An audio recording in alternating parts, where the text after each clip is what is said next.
নমস্কার, সোজা সাপটা সুব্রতয় আপনাদের স্বাগত জানাই। পানিহাটি পৌরসভায় নতুন চেয়ারম্যান ঠিক করলেন মমতা বন্দ্যোপাধ্যায়। কালীঘাট থেকে নাকি সরাসরি বন্ধ খামে পানিহাটির যিনি বিধায়ক আছেন নির্মল ঘোষ, তার কাছে নাকি সেই নাম এসে পৌঁছায়। পরবর্তীকালে নির্মল ঘোষ মিটিং ডেকে কাউন্সিলরদের সামনে সেই নাম রাখে, তিনি হলেন সোমনাথ দে। দেখুন, এই প্রাইভেট লিমিটেড কোম্পানি কাকে কাউন্সিলর করবে বা কাকে চেয়ারম্যান করবে, কাকে চেয়ারম্যান থেকে সরাবে, এটা সম্পূর্ণভাবে তৃণমূল কংগ্রেসের ব্যাপার। এই নিয়ে পশ্চিমবঙ্গের মানুষ ভাবায়িত নয়। কিন্তু তাহলে এই পানিহাটি পৌরসভার নতুন চেয়ারম্যানকে নিয়ে আলোচনার জায়গা আসছে কেন? কারণ যেখানেই বিতর্ক দানা বাঁধে সেখানে অবশ্যই আলোচনার জায়গা থাকে। দেখুন, এই পানিহাটি পৌরসভার যিনি বর্তমান চেয়ারম্যান হলেন সোমনাথ দে, যাকে মমতা বন্দ্যোপাধ্যায় নাকি স্বয়ং নিযুক্ত করলেন। এর আগে যে চেয়ারম্যান পানিহাটি পৌরসভায় ছিল মলয় রায়, এনার বয়স না হলেও প্রায় ৭৪ থেকে ৭৫ বছর। তার বিরুদ্ধে অভিযোগ ছিল যে সোদপুরের অমরাবতীতে যে মাঠ আছে সেই মাঠটি নাকি বেআইনিভাবে বিক্রি করে দেওয়ার পরিকল্পনা নিয়েছিল সেই পানিহাটির প্রাক্তন চেয়ারম্যান মলয় রায়, যেখানে মূলত পানিহাটির উৎসবটা হয়। কিন্তু এখন প্রশ্ন হলো যে তারপরেই মমতা বন্দ্যোপাধ্যায়ের কথা মতো নাকি ফিরহাদ হাকিম সেই মলয় রায়কে ডেকেছিলেন, ডেকে তাকে বলেছেন যে আপনি ইস্তফা দিয়ে দিন, এবং তাদের কথা মতো, পার্টির কথা মতো মলয় রায় ইস্তফা দিয়ে দিয়েছে। দেখুন, এখন প্রশ্নটা কোথায় কোথায় উঠেছে। যে মলয় রায় প্রাক্তন চেয়ারম্যান ছিল পানিহাটির পৌরসভায়, যার বয়স ৭৪ থেকে ৭৫ বছর, যে পানিহাটি বিধায়ক নির্মল ঘোষের কথা মতো পানিহাটি পৌরসভা চলে, যেখানকার সমস্ত কাউন্সিলর নির্মল ঘোষের কথা মতো উঠে বসে, যেখানকার সমস্ত পৌর পরিষদ নির্মল ঘোষের কথা মতো উঠে বসে, তাহলে সেখানে ওই পানিহাটিতে সেই অমরাবতীর খেলার মাঠটা সেই ৭৪ বছরের একজন মলয় রায়ের পক্ষে এই বিক্রি করে দেওয়ার পরিকল্পনা কি আদৌ সম্ভব? এটা যাদের পেটে ন্যূনতম যোগ্যতা আছে বা যারা তৃণমূল কংগ্রেসের করে কমে খাওয়া মাল আছে, যারা চোখ বন্ধ করে সবকিছু দেখতে পছন্দ করে, তারা বিশ্বাস করলেও পশ্চিমবঙ্গের কোনো মানুষ কিন্তু বিশ্বাস করবে না।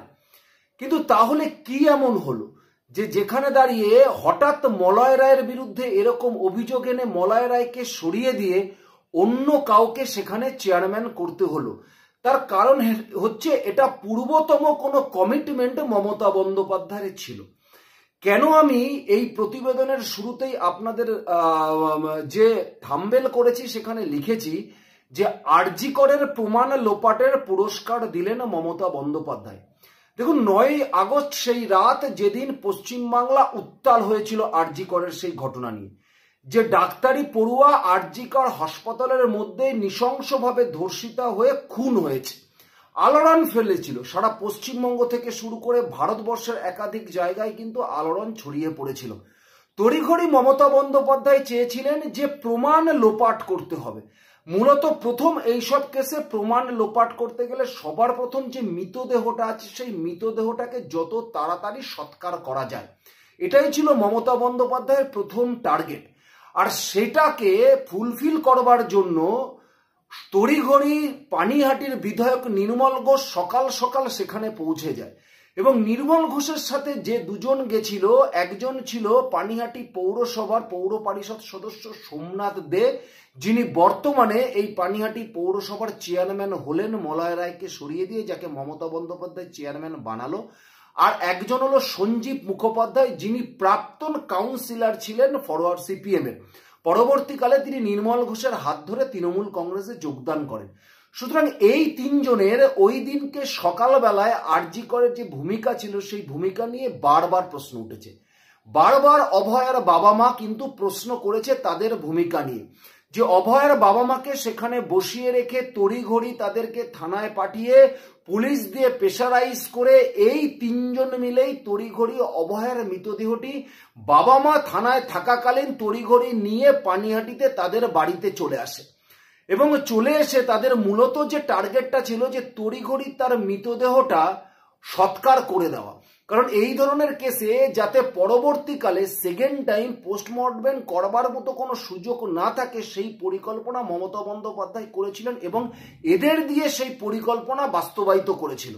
তার কারণ দেখুন, সন্ধে হওয়ার পর পোস্টমর্টম করা যায় না, তারপরেও এই কেসে সন্ধে হওয়ার পর আরজি কলে পোস্টমর্টম করেছিল।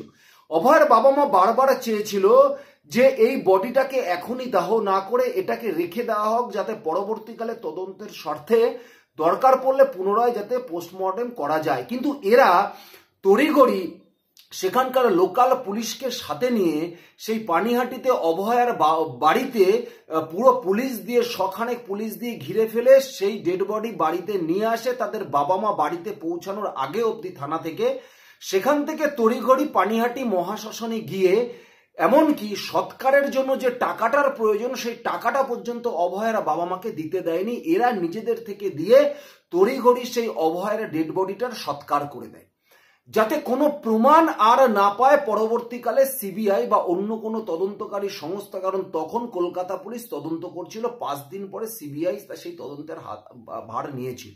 সুতরাং এই 5 দিনে যেভাবে প্রমাণ লোপাট সম্ভব ছিল পুরোপুরিভাবে মমতা বন্দ্যোপাধ্যায় এবং তার প্রশাসন পুরোপুরিভাবে করেছে।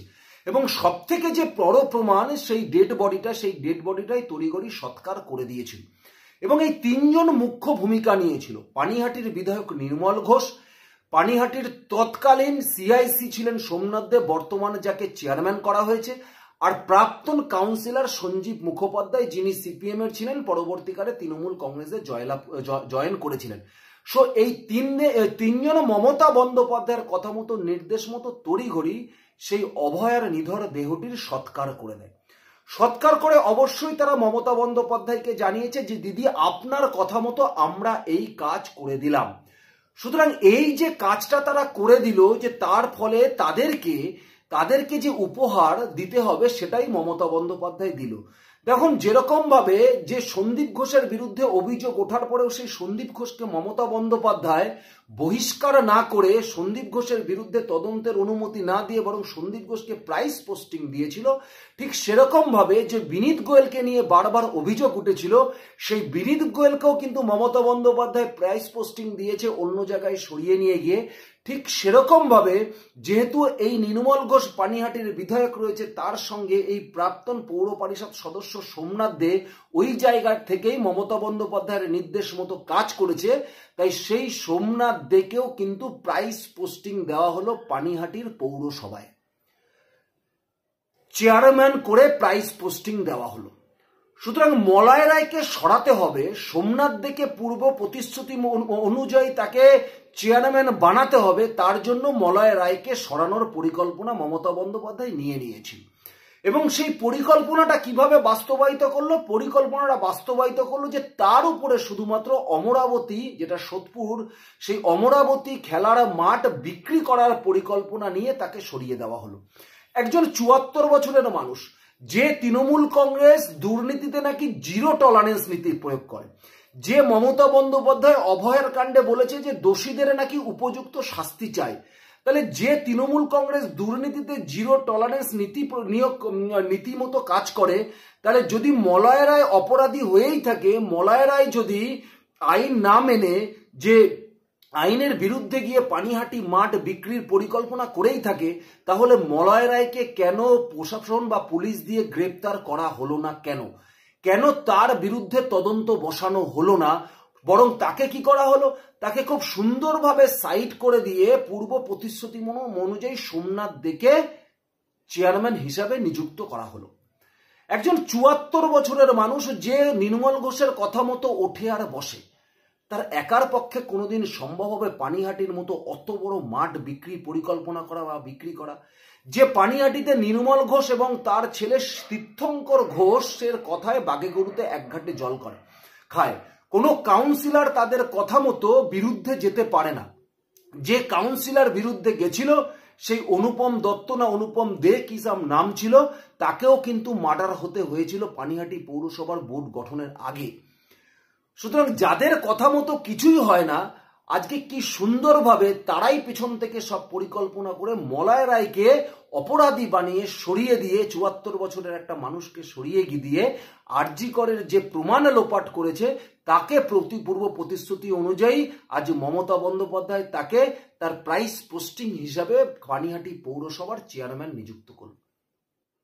কি বলবেন সোদপুর পানিহাটির মানুষরা, যে পানিহাটিতে সেই মেয়েটির বাড়ি ছিল, যে মেয়েটির বাবা মা অনেক স্বপ্ন দেখেছিল সেই মেয়েটিকে নিয়ে, সেই মেয়েটির চোখে প্রচুর অজস্র স্বপ্ন ছিল আগামী দিনে বড় ডাক্তার হয়ে মানুষের মধ্যে পরিষেবা দেবে।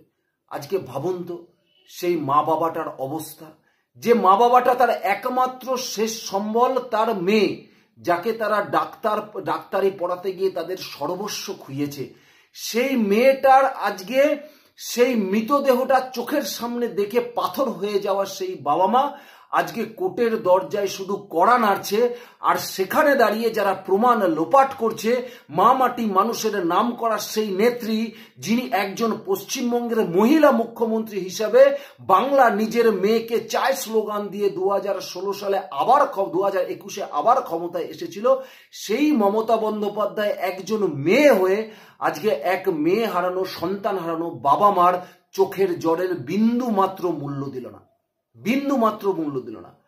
আজকে এর জবাব পানিহাটির মানুষরা দেবেন না আপনারা?